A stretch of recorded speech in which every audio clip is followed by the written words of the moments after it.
voices opposing the secrecy shrouding the Epstein files are now being raised outside the Capitol Hill.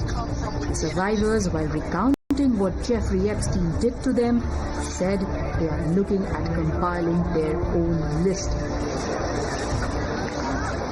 From 14 to 17 years old, I went and worked for Jeffrey instead of receiving an education. When I got into the massage room, Jeffrey Epstein undressed and asked me to do things to him. That is why the Epstein Files Transparency Act is so essential. It requires the Department of Justice release all the records related to Epstein and Maxwell investigations, flight logs, immunity deals, internal communications, and even the records surrounding Epstein's detention and death. The survivors want all of the Epstein files be released, but will that really mean full disclosure? An official of the Department of Justice does not think so. In hot water, Schnitt later said he was only quoting media reports. The calls for transparency are growing, and so are the fears of retaliation. Anyone who stands up to the president, anyone who criticizes the president, anyone who says anything adverse to the president's interests gets the full weight of the federal government brought down on them. For U.S. President, all this is just Democratic hoax. So this is a Democrat hoax that never ends because they're trying to get people to talk about something that's totally irrelevant to the success that we've had as a nation since I've been president. What is it that Trump doesn't want revealed? Hear it from the survivors who'll wait no more.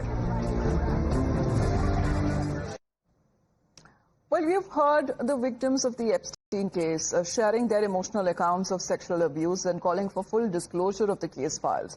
The survivors have now said that they are compiling confidential list of Epstein associates who, according to them, were involved in the sexual abuse of young women for years. Many of the U.S. lawmakers, including few Republicans, have also joined the chorus for U.S. Department of Justice to release more documents and information from the investigation so far. In fact, Republicans Thomas Massie was one of them to take the first step to force a vote on releasing the Epstein files, an effort that will require support of 218 lawmakers to succeed. But it is the U.S. President Donald Trump who has called again the Epstein file as a hoax by the Democrats. In a post on Truth Social, Trump alleged that Democrats are trying to revive a dying case in an attempt to distract us from his achievements. He went on to assert that it was time to end the hoax of the Democrat Epstein. However, if there is nothing to hide, then why the hesitancy in releasing the full information to public pertaining to the case and the perpetrators? Times Now had this exclusive conversation with two Epstein case survivors who laid bare the dirty web of power, money and lust. In an explosive interview with our group editor-in-chief, Navika Kumar, the survivors opened about how they were lured into Epstein's dirty world. The chronicles of abuse that are now beginning to pour out. Where did it start? Where did your story start? And what has been your journey? Painful as it may be, it's important that people out there know what happened to you. Yes, of course. I understand that. People like to know what happened, especially as it relates to someone like Jeffrey Epstein. I was a young model in New York City, pursuing my career, very happy, taking acting classes and just kind of living my life. Actually, was friends with Rena during that time. And I booked a really important job to the Caribbean to shoot a magazine cover and spread. And I was booked with another model. She was an Eastern European model, beautiful, young. We were both in our early 20s. And we had an extra day to just do whatever we wanted to do. And the other model said, you know, I have a friend who owns an island nearby, and I let him know that we're here. And he said, you know, that he'll send us a boat. We can hang out on the island for the day. And, you know, I just trusted her, and I said, okay, sure, I'll go with you. And she had told me that this man had helped her to get her visa to live and work in the United States. And so she admired him and looked up to him. So I just blindly trusted her. And I went over to the island, and we spent the day there. And had a good time in the pool, met some other girls there, and had a wonderful dinner. And that's when I met Epstein. And then later on that evening, I was asked to do a massage and, just kind of went along with it with the other girl. And it ended up turning into abuse that night, sexual abuse. So that was just shocking to me because I had spent hours talking to this man and found him very charming and sincere. And I think he just got me to trust him. And so I think that's just what you call the grooming process. I mean, at the time, I just had no idea what was happening.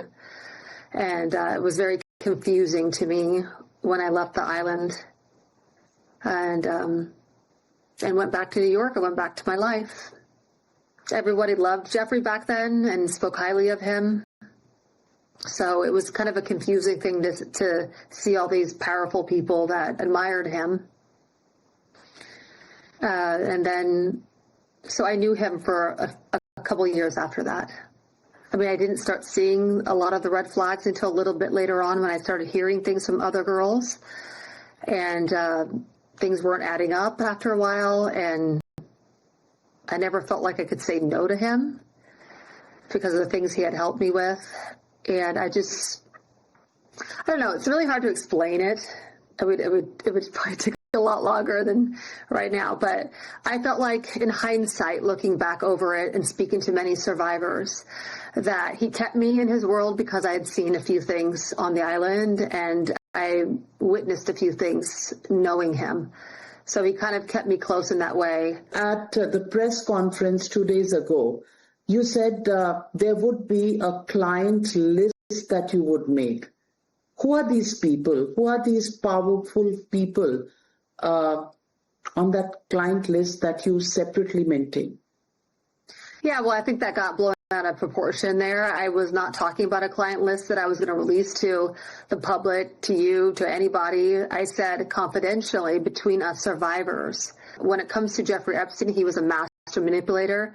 I'm still confused about most of what I knew about him and saw in those years. And we as survivors are still figuring it out. So that's what I was saying. I was reaching out to the survivor community and saying, let's get together, let's talk, let's have conversations, let's heal, let's move through this. It wasn't so nefarious of just like, let's all write something down and just go shout it out, on the Capitol.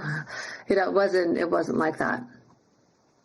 Were there many people, powerful people, connected people on the list, even if you don't want to share all the names? I think the people are just more powerful than us, and there's probably a lot of dark and disturbing things that we would uncover, and maybe America's just not ready for that.